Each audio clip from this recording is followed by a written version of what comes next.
endi qaytib tug'a olmayman degan savollar paydo bo'ladi ayollarda. Mioma degani bu o'zi hammasi tamom bo'ldi, matkani olib tashlash kerak degani emas. Homilador bo'lishlikka xalaqit berish holatlari bo'ladi. Ko'pincha ayolga hech qanaqangi klinik belgilar bermaydi, hayotiga xalaqit bermaydi yashashiga. Bu holatlarda ko'pincha qon ketish holatlari bo'ladi.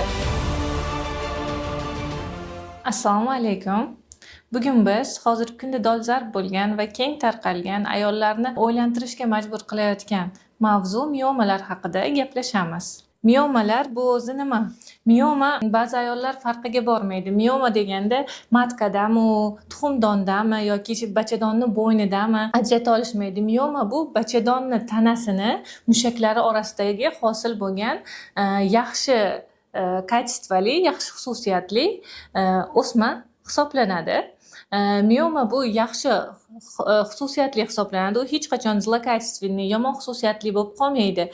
Yomon xususiyatli o'smalar o'zlari alohida paydo bo'ladi va hech qachon yaxshi xususiyatli o'sma yomon xususiyatliga aylanib ketmaydi. Miomalari razmerlari yoki joylashuviga qarab farq qiladi, xavfli va xavfsizga ajratadi.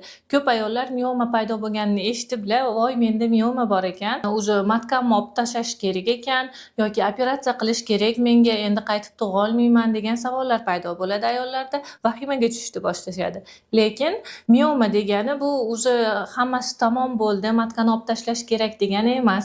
Bu ko'proq miomani bachadonning aynan qaysi qismida joylashganiga, o'sish tezligiga bog'liq bo'ladi. Agar mioma bachadonni tashqi devorida joylashgan bo'lsa, bularda tushuntirsam, bu bachadonimiz deb olsak, mioma joylashuviga qarab 7 xil bo'ladi.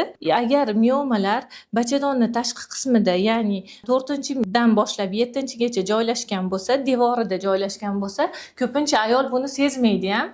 Boshqa sabablar bilan miomani matkasini, bachadonini tekshirtirgani o'ziga kelganda aniqlanadi.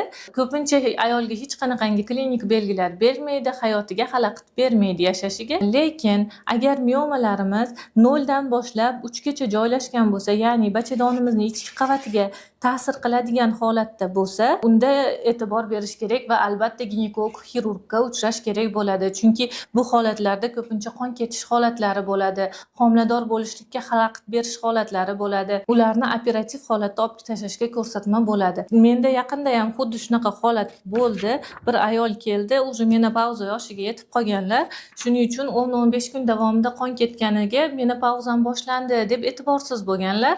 15 kun davomida qon ketib, o'zi anemiya holatiga yetib kelganda boshlari aylanib, klinikasi berishni boshlaganda kelganlar va ko'rsak u ayolda bachadonining ichida 2 figo bo'yicha, bu figo klassifikatsiyasi figo bo'yicha 2 bo'lgan miomalari bor ekan va qon imенно shundan ketayotgan ekan. Buni menopauzaga qilinadigan ko'rsatmalar va menopauzaga qilinadigan davolash bilan davolab bo'lmaydi. Buni albatta xirurgga ko'rinib, chorasini, boshqa yo'llarini ko'rish kerak bo'ladi. Shuning uchun ayollarga ko'pincha mioma tashxis qo'yilganda vahima qilishni tavsiya bermaymiz. Agar qon ketish, kuchli og'riqlar bo'lmayotgan bo'lsa, lekin agar qon ketishlar bo'layotgan bo'lsa, ayniqsa menopauza yoshidagi ayollarda qon ketish ketayotgan bo'lsa, albatta o'ziga ko'rinib, to'g'ri tashxisni olib, ginekologlarga uchrashni tavsiya qilamiz. Bizni Pregnomed klinikamizda o'zi tekshiruvlari, malakali ginekolog shifokorlar, ginekolog xirurg shifokorlarimiz bor va bizni Pregnomed klinikamizga murojaat qilishingiz mumkin. Bizni klinikamizda malakali ginekolog, xirurg shifokorlari va to'g'ri tashxis qo'yish uchun o'zi shifokorlari mavjud. Ushbu raqamlar orqali bizga murojaat qilib tashrif buyurishingiz mumkin.